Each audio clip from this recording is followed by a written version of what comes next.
This is the actual elite international government.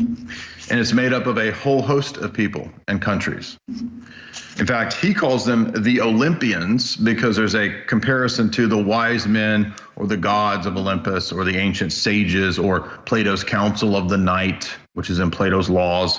That's a secret shadow government that Plato came up with in his later writings. And so that's what they're called, the Olympians, is that from their perspective, they correspond to the gods and to these, the people who determine history and are not viewers of history. They're the ones that make history from their perspective. The next strategies that would come into play would be the intentional legalization of drugs and all forms of sexuality and pornography.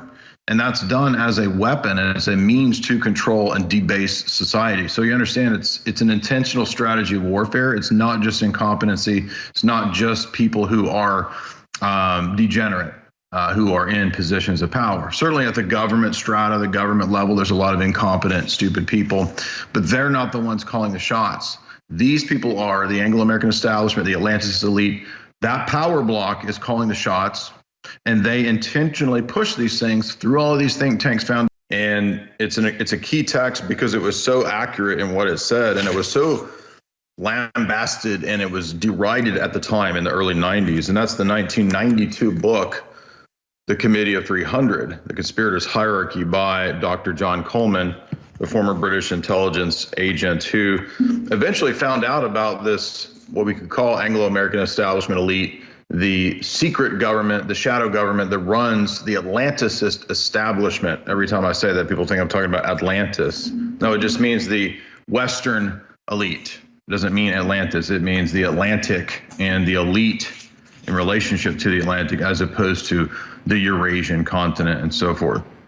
And this book was written right around the time that things were really heating up in regard to Bush Senior, Gulf, the Gulf storm, all that, Iraqi freedom, and the subsequent Iraqi false flags and invasions. And he predicted that the false left-right would be used in the future as a way to corral the citizens into losing their liberties. And so it was very accurate, very, very prophetic, even, you could say.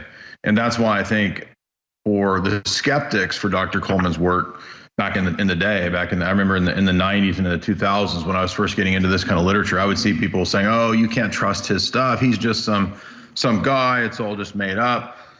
And one reason they said that is that he doesn't provide a lot of sources. Now that could be because at that time, a lot of writers, typically, the further you go back in history, the less you find footnotes. If you go back to the early 1900s, people didn't really footnote.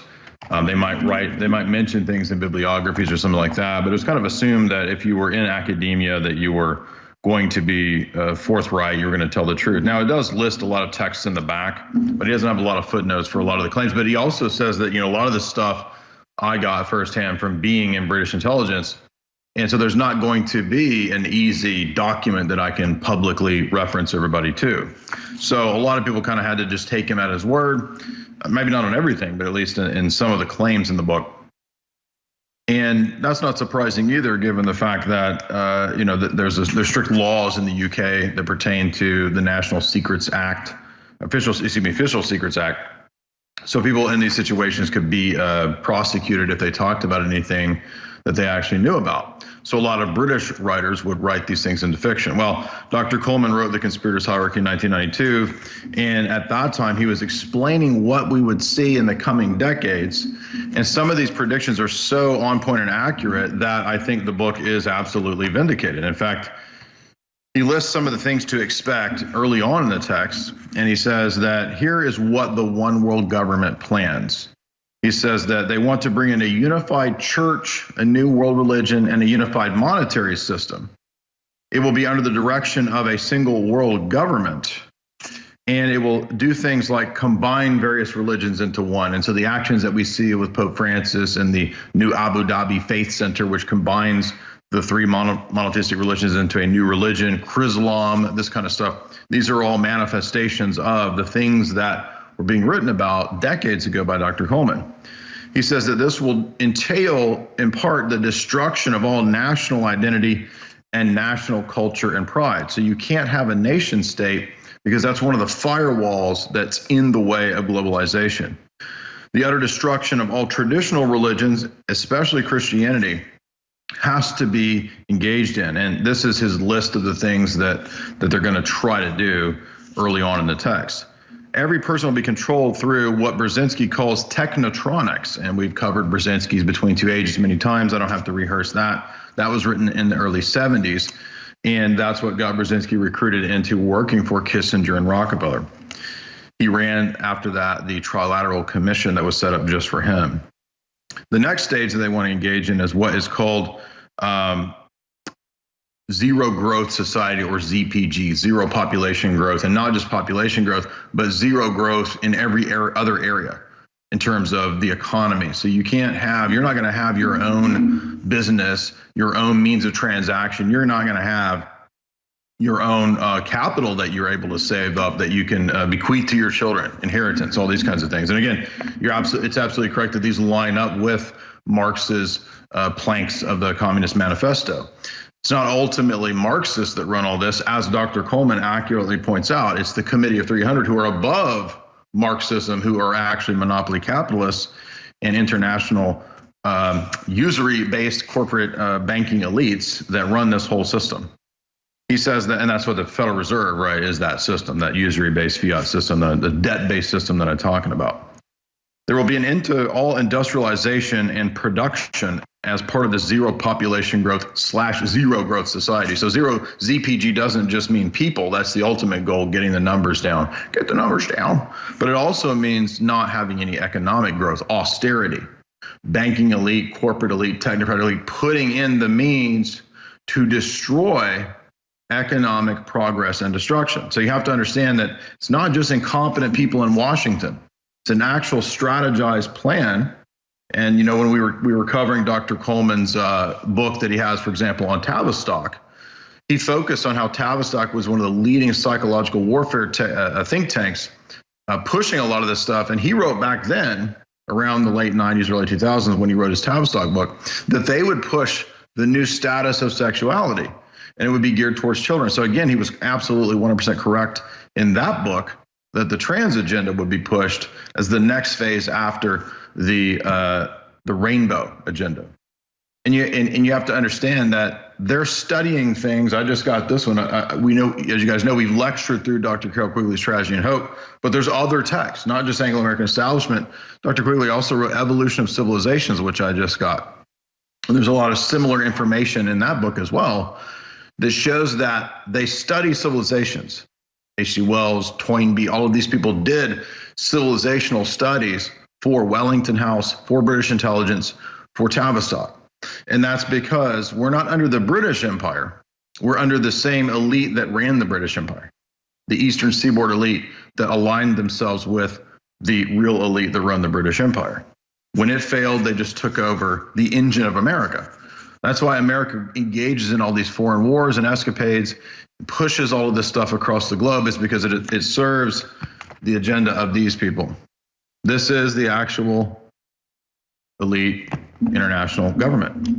And it's made up of a whole host of people and countries. In fact, he calls them the Olympians because there's a comparison to the wise men or the gods of Olympus or the ancient sages or Plato's Council of the Night, which is in Plato's Laws. That's a secret shadow government that Plato came up with in his later writings. And so that's what they're called, the Olympians, is that from their perspective, they correspond to the gods and to the people who determine history and are not viewers of history. They're the ones that make history from their perspective. The next strategies that would come into play would be the intentional legalization of drugs and all forms of sexuality and pornography. And that's done as a weapon and as a means to control and debase society. So you understand it's an intentional strategy of warfare. It's not just incompetency. It's not just people who are degenerate, who are in positions of power. Certainly at the government strata, the government level, there's a lot of incompetent, stupid people, but they're not the ones calling the shots. These people are the Anglo-American establishment, the Atlantis elite. That power block is calling the shots. And they intentionally push these things through all of these think tanks, foundations, NGOs, and so forth. He goes on to say that large cities eventually would be compacted, but there would also be depopulation measures put into place. So how that goes about, we don't exactly know. We don't know what they're going to do when they try to move us into these smart cities, but we know that the smart cities are absolutely part of this planned technocratic agenda to push everybody out of the rural places and into these giant nightmare dystopian cities like Blade Runner 2049, right? And so once that happens, the scenario, the stage is set for whatever means they want to try to use. It might be offers of universal basic income for sterilization. It might be bioweapons. It could be anything. We don't know. But that's definitely part of this long-term plan to get everybody into mega cities, things that are now coming true. He wrote this book in 1992, and he said, look, here is the New World Order plan. Here is their agenda. And pretty much everything that he wrote about in the book, he lists about 21 points that they have as part of their agenda to get done in the next coming decades. Most of these have been achieved and completed. And a lot of the citations that he does give when he does cite things are books that we've covered, that we've lectured through. He cites a lot of books like Changing Images of Man, The Aquarian Conspiracy by Marilyn Ferguson, Tavistock Institute books and texts pushing a lot of the agendas, the Club of Rome agenda for austerity, the First Global Revolution, on and on and on. Many of those texts are things that we've discussed, even to the point of getting really sophisticated in how British intelligence utilizes things like the Muslim Brotherhood and radical Islamic sects, how that's been a tool of the British Empire for control all the way back to the time of Kim Philby and Kim Philby Sr., St. John Hunt, excuse me, not St. John, Philby Sr. and T.E. Lawrence, excuse me. St. John Hunt that relates to the JFK assassination. So, but that's covered in the text by intelligence writer Stephen Dorrell when he gets into a lot of the inside covert operations. This is an academic text as well. This is not a conspiracy text about the history of British intelligence and their machinations. And so what he writes in that book, again, mainline text, actually lines up with a lot of what Dr. Coleman goes into. Now, that's a mainline text, so he doesn't go into every single plan of the future, but he does mention MK Ultra. He does mention biowarfare research at Porton Down. He does mention things like Bilderberg Group, Anglo-American Establishment, Royal Institute for International Affairs as the very things in the background of British intelligence. And that's exactly what we've seen in many other texts that we've lectured through here, like the Johan Ratu text on the Milner-Fabian circles. So understand all that stuff that I was talking about in the past, that's not disconnected. These aren't a million different groups. They're all part of the same structure. And it's the same people that go to the same groups, steering committees, meetings, etc. It's that simple. CFR, same people making up that structure. So if you're getting confused or you think that you're getting lost in the weeds when you hear me lecturing through books like this by Patrick Wood about Trilateral Commission, that's just another higher level of CFR people that Brzezinski ran. It's all the same people, just different groups and meetings. And probably a lot of that is intended to just confuse the public, right? I mean, it's like, well, I can't keep up with all these groups. And so are you saying it's the Bilderbergs that run it? Or are you saying it's the Club of Rome? Or are you saying it's this other group? No, it's all of these together. And the high level people, right, in these groups, the 300 top most important, powerful people are the ones that are calling the shots.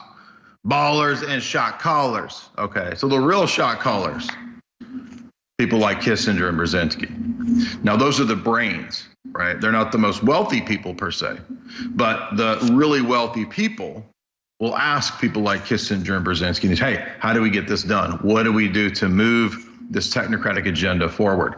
And that's why, for example, Kissinger and the CIA and Harvard set up the project that would create the Davos group out of Bilderberg, and then they put Klaus in that position. So you see a pattern here of Kissinger spots Brzezinski, puts him in trilateral role. Kissinger spots Klaus, puts him in Bilderberg and Davos role. It's that simple. This isn't even conspiracy. This is reality. Anybody can go and verify and see if that's the case.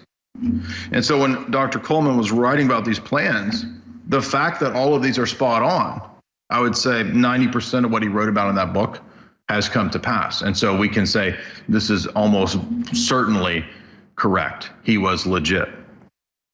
Because I think if somebody writes a book and they're saying, here's what the plan is, And here's what they're going to do. There's tons of, fringe wackos out there that put books out. And most of that stuff doesn't ever happen. Oh, Planet X is coming in. There's a pole shift and it's next year. And if you've been in alternative media, you've been hearing that for 20, 30 years. And most of the time, nothing ever comes out of that stuff. But when you see a book like this saying, hey, I'm former British intelligence, you might think, okay, well, I'll be a skeptic. Maybe you were, maybe you weren't. The proof is in the pudding. If what he wrote about has come true, and a lot of these are really shocking things. He's not just saying that we're going to have a worse future. Things are getting bad. No, it's very specific. For example, he says that you will see true scientific developments will be suppressed and false scientific theories will be pushed. I think we've seen that quite a bit. And what specifically are we talking about? Well, he goes on to say the Global 2000 report that was put out. And this relates to things like the Rio summit that Alex talks about, signing on to Kyoto protocols back in the day where they're trying to really push all the green agenda back in the 90s. He says that will be pushed in the future under the guise of fake science, climate, et cetera. And that the goal for pushing all of that is to get in place austerity measures that will kill at least, their target goal is at least 3 billion useless eaters in the third world. So what you hear Alex always saying about the lockdowns killing millions of people, that is part of this. Now they didn't achieve everything there, but the goal of these Malthusians is to eventually get to bringing it down to 3 billion, or knocking down 3 billion, then knocking it down to eventually just 1 billion people, and then lower from there. Greg Reese just did a report on that, where you saw some of these older climate green agenda people saying that very thing. I just watched a 60 Minutes report from, I think it was pretty recent actually, and they were interviewing a bunch of today's Malthusians, including Paul Ehrlich, right? Paul Ehrlich saying, it might have been an older interview, I don't remember, but I just recently watched this from 60 Minutes. You can find it on, it's YouTube's presentation of World Wildlife Federation in 60 Minutes and Paul Ehrlich. And they're literally just saying that we're not going to survive unless we get rid of everybody. So this has not gone away. It didn't go away because in the 90s they didn't get everything through with the Rio summit and all that. They just keep pushing it. It's back. And the COVID stuff, as everybody now knows, ties into that because they were able to see what happened to the economy when they shut everything down, what happened to how people interacted, social organization. And it fits perfectly into what they wanted. Now, they may not have got everything that they wanted in that event, but that as a test bed can tell them what to do in the next event. And it's very likely that they're going to push a new version of that, as we've seen Alex broke in the last couple of weeks, the TSA whistleblower. So what do they say? Climate lockdowns.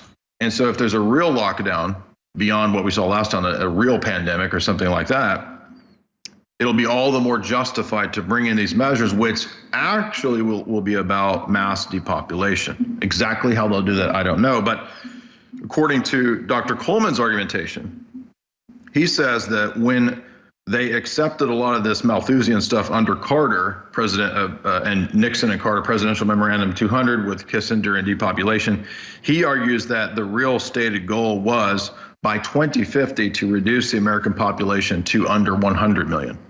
So that's just for the U.S. That's not for the other countries. I'm sure it's also massive as well. Culture war is crucial as well, as he moves on to talk about the pushing of satanic pop music, satanic culture. We've seen nothing but a tenfold explosion of that since the 1990s. Gangster rap in the 90s is tame compared to what we see as much maligned and criticized and kind of neglected for many years. Dr. John Coleman's Conspiracy Hierarchy, the Story of the Committee of 300. And we're walking through his 21-point plan as to what the global elite had planned from the 1990s and before up into our day and up to 2050. So remember, there's actuaries and plans on the basis of various decades as to what they want to do by 2030, 2040, 2050. If we remember the Club of Rome, the World Economic Forum put out in 2016 their things to expect by 2030 video, and it included the possibility of the discovery of alien life. It included the demoralization and destabilization of Western civilization and the United States as no longer a superpower. You will eat bugs and not meat. You will have mass population displacement, demographic warfare. You will have drones delivering everything to your door, and you won't go shop anymore, and you will own nothing, and you will be happy. That was the first point in that 23rd. So that's what they have planned, the circular economy. Look up the lectures of Ida Alkin. This is just technocratic communism under a different name. And everybody's going to fall for it because they think they're going to get a universal basic income. They're going to get to live free, and they're going to have a coon pod, and they can just lay there and have sex with dragons and Mark Zuckerberg all day long. That's what they think they're going to get, but you're not going to get that. It's all a trap. And the various cities that are signing on to the Smart Cities initiative that they're now pushing, I think there's something like 15 cities that want to move in this direction. This is all being sold to you under the guise of ease and simplicity and security, right? You're going to be secure. Everything will be surveilled. Everything will be within walking distance. It's going to be so easy. That's why other cities were talking about a target goal. I think Glenn Beck covered this, of basically getting rid of cars, right? Banning meat and getting rid of cars. Now, this wasn't a law that they passed. And so when the fact checkers were trying to, quote, fact check this, they were debunking something that wasn't even being claimed. These were just planned World Economic Forum goals that certain blue cities want to shoot for. So there you have it right there, that these blue cities are saying, we want to ban cars and we want to ban meat. At least by 2030, 2040. That's what they actually said. Future goals, future plans. So you understand, even if you don't think any of this stuff is real, or you are a skeptic or whatever, they openly say this is what we want to do by those decades. And you read books like this, Dr. John Coleman's text, they said a lot more than that many, many years ago. So this is absolutely a real plan. We just talked about the drastic reduction in population that they want to do. We talked about the promotion, lastly, of radical occult and satanic pop culture as part of the plan. Doesn't mean everybody in the Committee of 300 openly worships Satan. Some of them probably do. I think many of them probably do. But they don't have to, because from the vantage point of the technocrat, degenerate pop culture is a weapon. You see that the passions, base desires, these things can be weaponized to control and debase a society. So they're useful as forms of warfare, siege, and strategy. The youth of the land, he says, will be encouraged by means of pop music, drugs to rebel, but this rebellion is not a real rebellion. It's actually intended to destroy the family. And that's a stated plan. Now, could you imagine what John Coleman would have thought if he were able to, in 2023, see what Tavistock would be pushing across the world to all of the children? I mean, even further than what he expected. I don't know that he expected that they would get to push globally the trans view.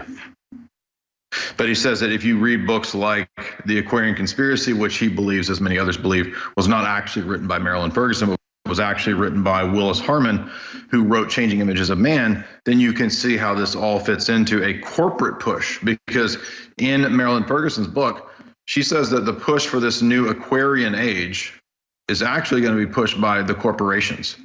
The corporate HR departments that'll eventually be run by women, and then the CEOs, which will eventually be women, it'll be much easier to get them to push this circular economy agenda and all of this as a package deal when the feminocracy is in place. So you understand they had to get the feminocracy in place first before this could happen. He says next that the management of crises will be key. So when there's a crisis, there will have to be things in place.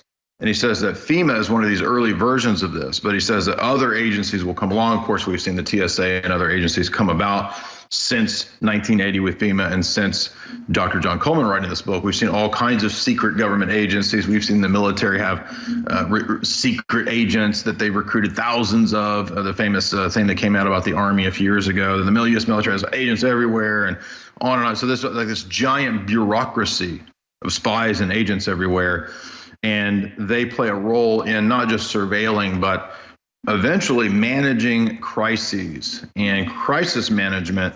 Never let a good crisis go to waste is one of the key elements of the elite. It's a Hegelian process control mechanism where you not only create the problem, you are already there with the solution to the problem that you either steered or caused to bring about the end results that you wanted.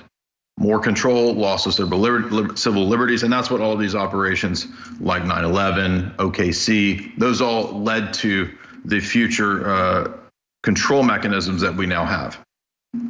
There will be a massive influx of new cults and new age movements. He says these are crucial. He says that you can go back to the 60s counterculture to see the beginning of the studies of those things, how to engineer music and things like the counterculture. And he says that will eventually result in the promulgation of mass cult beliefs.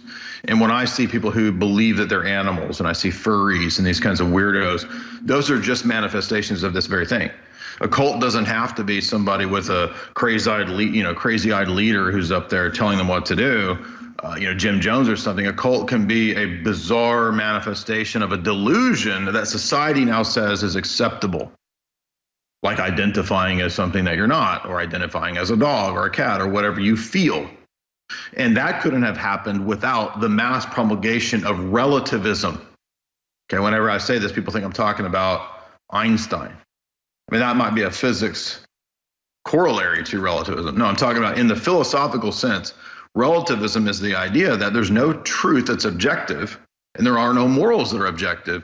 Everything is subjective, and so it's whatever you feel, or it's a social construct.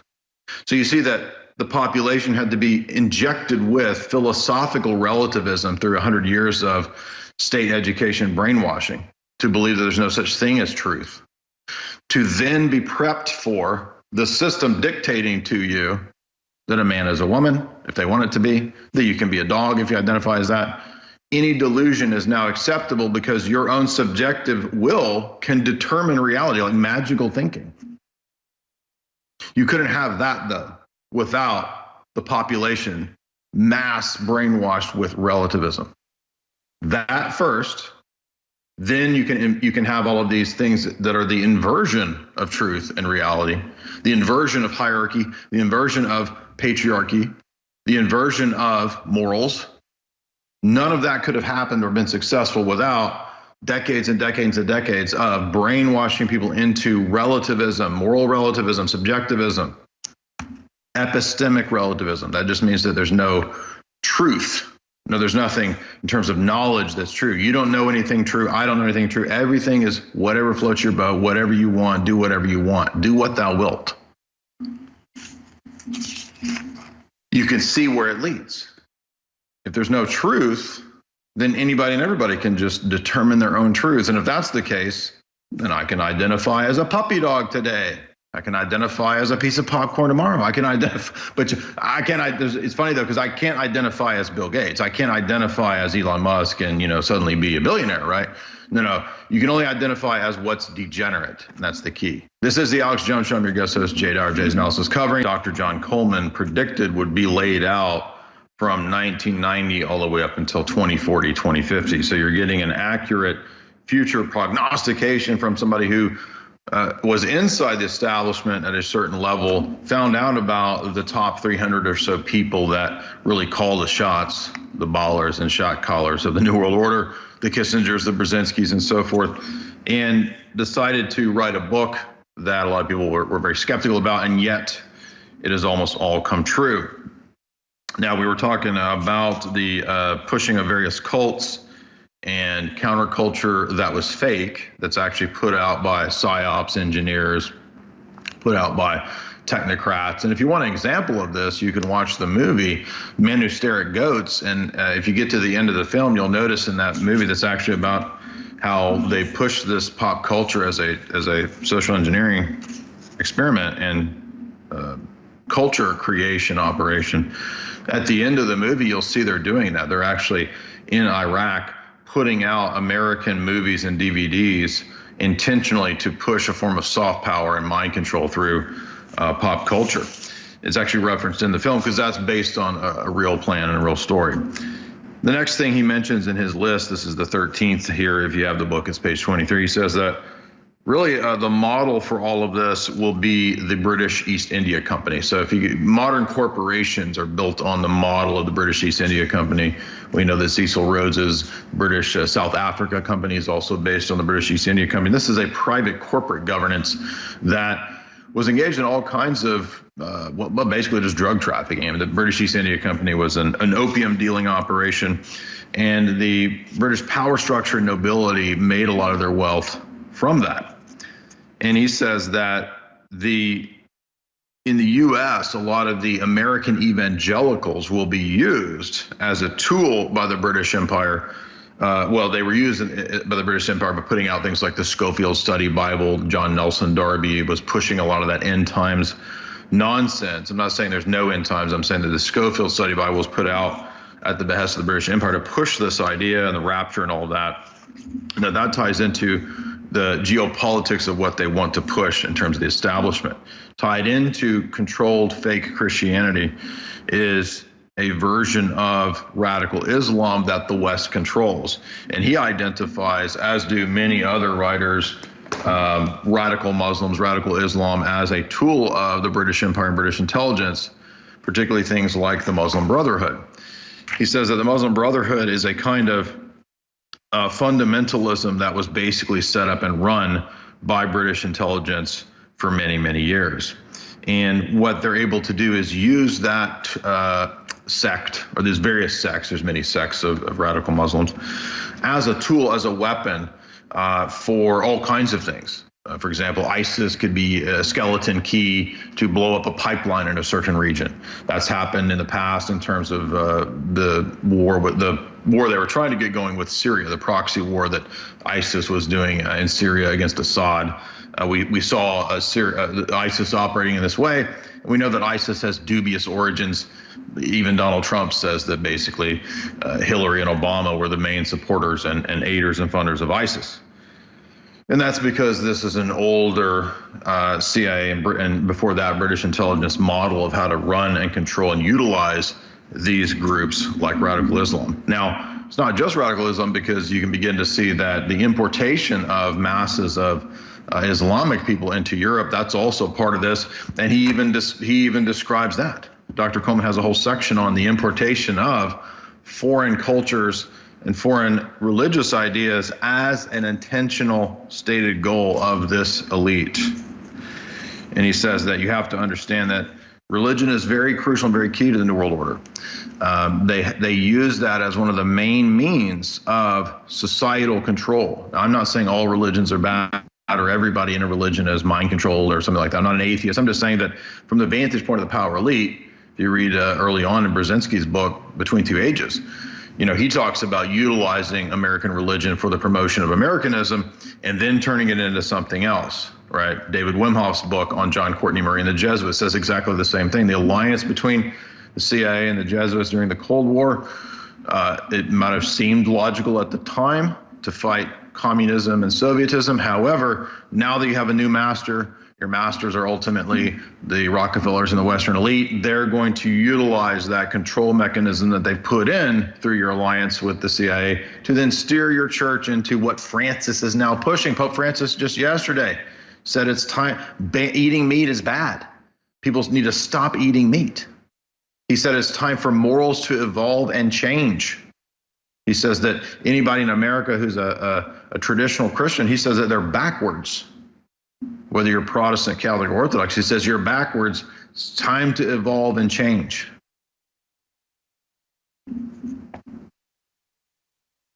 So remember, from the vantage point of the establishment, you want to control the really fringe radical sects, like the Muslim Brotherhood, ISIS, and you want to control and steer the liberal side of it as well. Controlled opposition, control both sides of the dialectic, and it's yours. You won. Even Lenin said that famously. Okay. The best way to win is to control the opposition. But you don't want to control just your opposition. You want to control the various sides and pieces of the chessboard. Next, he says that America would be used as a tool to export liberation religious liberation, freedom, and democracy. However, those are cloaks, not to, ultimately really to defeat communism and Sovietism, but actually to bring technocracy and control down the road. He says that the exportation of all the liberation ideas around the world, especially Christian liberation theology, was first begun with Jesuit theology, and this began in the reign of the downfall of the Somoza family in Nicaragua, and today it's being pushed in El Salvador, he's saying, in the 1990s. He's saying that this is pushed by a bunch of liberal and progressives in the Roman Catholic Church that would like to see these things change into some sort of future communist technocracy. So even those people are duped into believing that communism is a real opposition to the system, when communism is 100% and always has been completely run and controlled by the top wealthiest people on the planet.